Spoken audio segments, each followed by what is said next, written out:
And hello fellow Tankish Space Bandit here with another episode of World of Tanks, and today we are in a T-32 Tier 8 American heavy tank.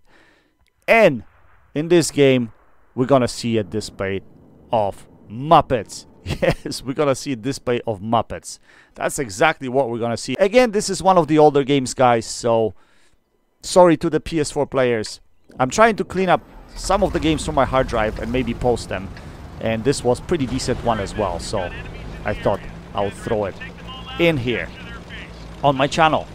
So what this game is going to exemplify is how to hold a flank if you're a top tier. That's exactly what I did over here. I basically held the flank on my own. That's what's going to happen.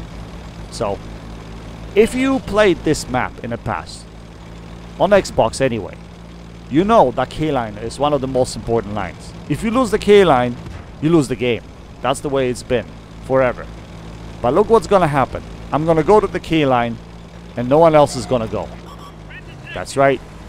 Bunch of Muppets on my team. No one wants to come to the K-line. And I realize that right now. And I'm like, oh, well, that's not good.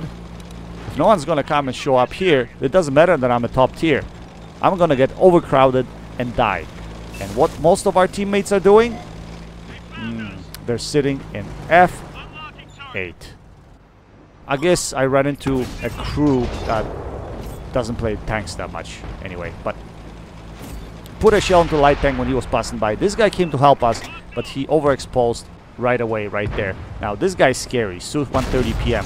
One scary customer. He can take you out in no time. So I decided to drop, and at this point in time, I'm just going to support this STRV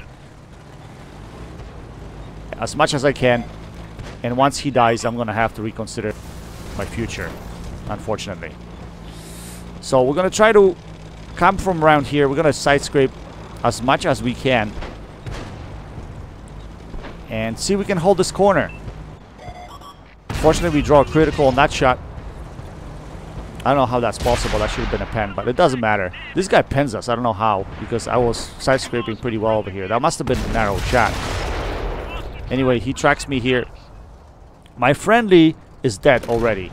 There is one heavy tank at J9, which is kind of going to help because it's going to distract the opposition a little bit. But, yeah, this Sue, man. If he penned this shot, I would have been out of the game probably, but he just manages to track me. That was very lucky on my part. And sometimes in games like this, you have to have a little bit of luck, guys. That's the way it goes. Now, take a look at the score. This is going to be the interesting part. We're going to be running over the opposition because my friendlies are just killing it in the field. They're just running over everybody in the field, right? I'm the only one, well, two tanks, myself and that heavy tank, holding this flank over here. And at this point in time, I was trying to be patient because we were winning so much that I didn't care, you know. I could just hold the position all night.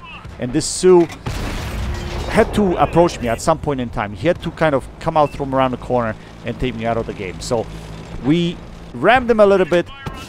We put a shell into him and we got him out of the game. Now what we're going to do is we're going to focus on this Trinity. The Trinity takes out our heavy tank. So we're going to approach him here. We're going to put a shell into his bottom plate right there.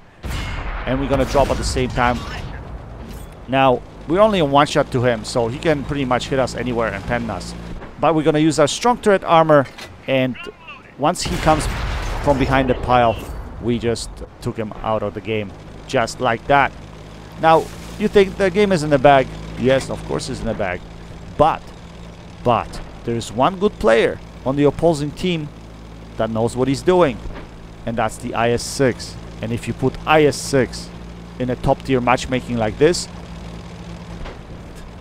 and people don't know how to pen the IS-6, he's gonna have a heck of a game, and that's exactly what happened here. Anyway, I'm thinking flanking. Because my friendlies are dying like flies right there in position G6. So we're gonna try to put a shell into this IS-6. Yes, we do.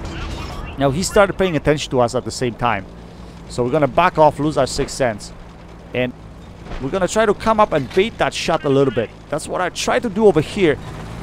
And it was a good thing that I did because he just tracks me. He could have taken me out of the game right there. That was very lucky on my part.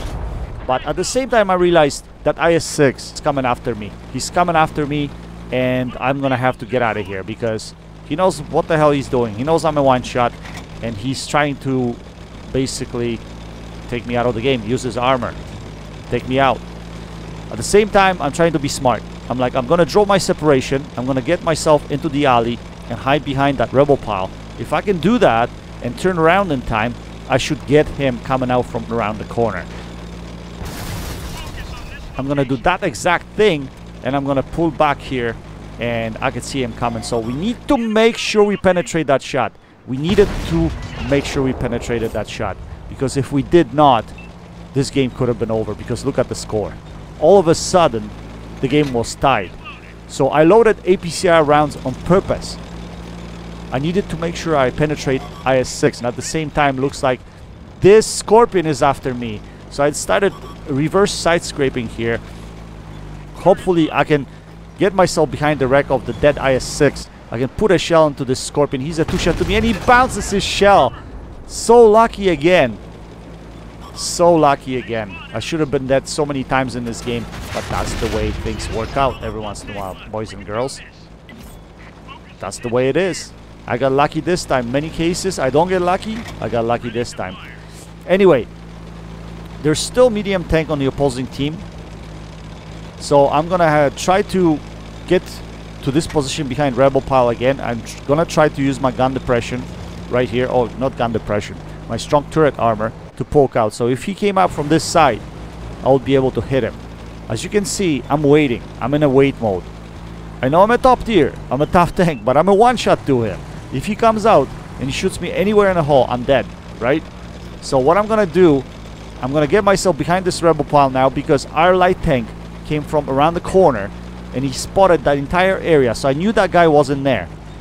So I was expecting him to be coming from this side, and he was coming from this side. Now, because our light tank has engaged him right there, I'm able to move up right now and hopefully take advantage of the situation. Take advantage of the fact that he is distracted with our light tank.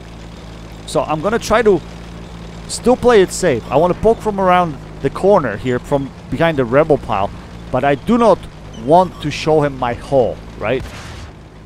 Last thing I want to do is show him my hull. I just want to poke out with the turret. Again, my strong part of the tank. I see a little bit of his hull. We put a shell into him. Now we're gonna face hag him, because he cannot pin us in the turret, but our light tank is smart enough to take him out of the game.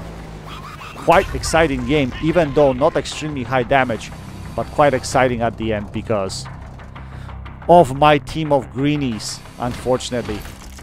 Anyway, let's take a look at the end plates.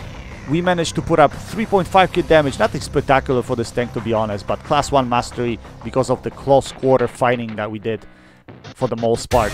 We finished with class 1 mastery on top of the team with 3.5k damage, 1594 base XP. Not too bad. Not too bad at all. Anyway, guys, I hope you enjoyed this video. That's it for now. Until next time, happy tanking. Space Bandit. Check it out.